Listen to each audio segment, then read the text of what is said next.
There's a global and national push towards using ICT to deliver sexual and reproductive health information to adolescents and to link them to sexual and reproductive health services. And this is largely to reduce the high levels of teenage pregnancy and HIV that we are encountering in the country these days. The reason for using ICT is because we have found that young people, adolescents specifically, are engaging most with these tools, and these include mobile phones, the computer, and the internet. There are some innovations that are in place right now that are being tested and that show promise towards improving adolescent sexual and reproductive health outcomes.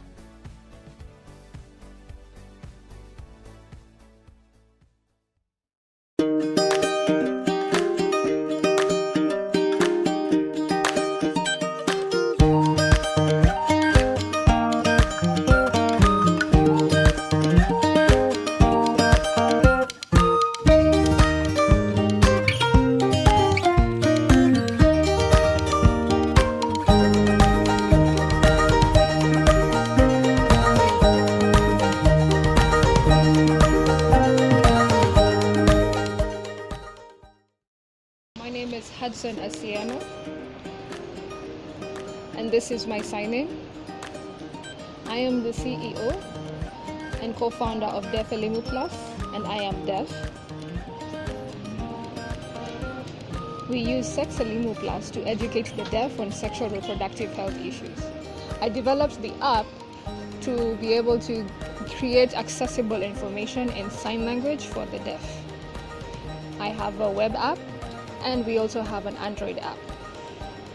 In sexual reproductive health, when you learn about sign language in the app, you see the signs there. There's a sign language dictionary in which you can learn the vocabulary in Kenyan Sign Language. Like for example, the word sex, that's how it's spelled. And then also you have a video where you can see, you can have closed captions. And also there's a research tool in which you can learn more about HIV and AIDS. Okay. Your platform is concerned with providing SRH information. How effective would you say the information is towards actual behavior change?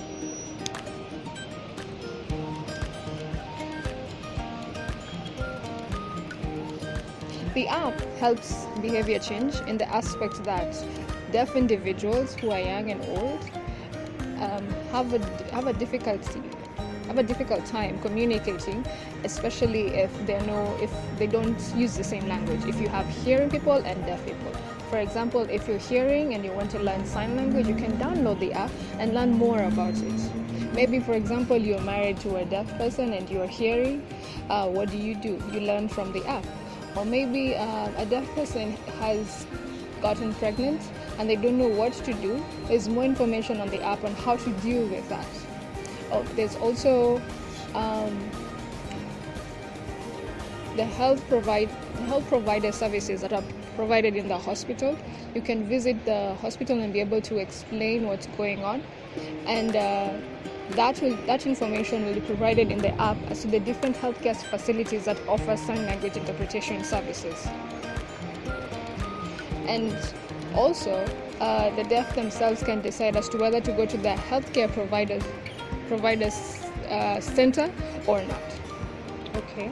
How successful have you been in teaching and reaching your target audiences? So we've achieved quite a bit. We've created an app group. We also have our app on different forums on social media. We've also met people in the churches. We've also had discussions and forums in the community in order to be able to reach our target audience with the app. How can someone get the app?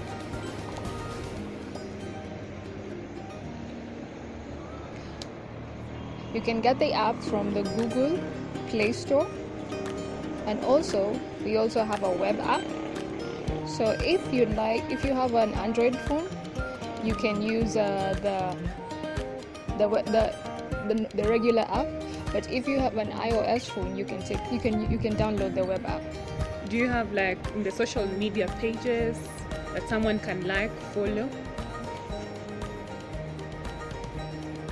Yes, we have a Facebook page.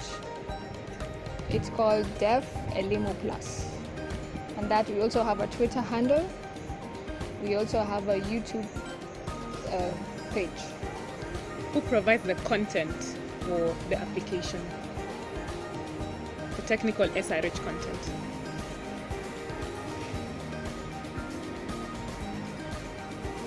The sexual reproductive health content comes from the IAM curriculum in which we were taught. And also I have my co-founder, his name is Alfred. He's worked with the KSL development organizations before.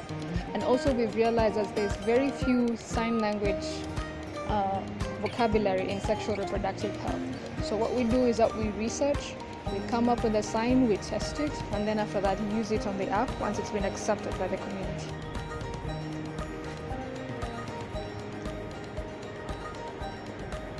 For example, the sign condom has been there for a very long time, and the deaf have been using it for a very long time. Because we also have an LVCT center in which they do HIV counseling. That's where they developed the sign from there. So we borrowed the sign and incorporated it in the app. Yeah, and that's basically condom has been there from time immemorial, but there are other more technical terms that have not been developed, and that's what we've been developing. In terms of actual impact, what have you seen, what do you base your metrics on for the past 3-4 months? Views, or is there anything tangible coming from the work that you do? Yes, there is.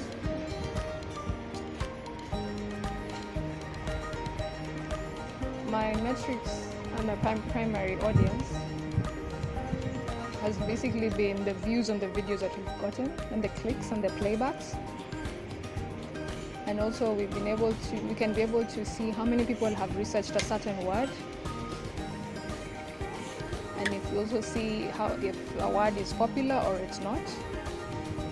And if the word is not there, as a team we sit down, we research it, and we incorporate it as a new word in the dictionary. But there's also one last thing. The last point was about is it a universal sign?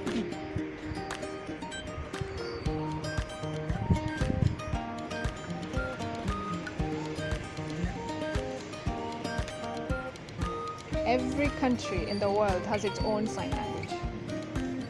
So we've used Kenyan sign language for our local deaf consumers. For example, the sign sex is the same, is that. But in Holland, this is how they sign sex. So in Kenya, we sign vagina that way, but in Holland, that's how they sign vagina. So you see very different signs for the same word. When a word is popular, what does that tell you?